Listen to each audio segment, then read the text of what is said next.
To me. Big fan.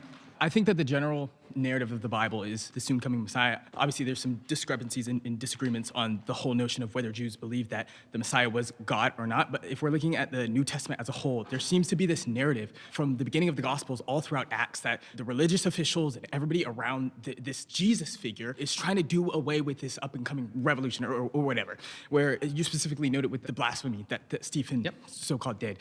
I don't believe that they stoned him because he was claiming to be God. I think they stoned him because he was reaffirming this narrative that was so antithetical to the whole entire time period. What's this got to do with Jesus claiming to be God? I have no problem with saying that Jesus was claiming to be the Messiah, the Christ, and that the Jewish authorities saw that as a threat, and that the Roman authorities certainly saw it as a threat that he was claiming to be the King of the Jews. Those were the charges that he was actually crucified on, King of the Jews.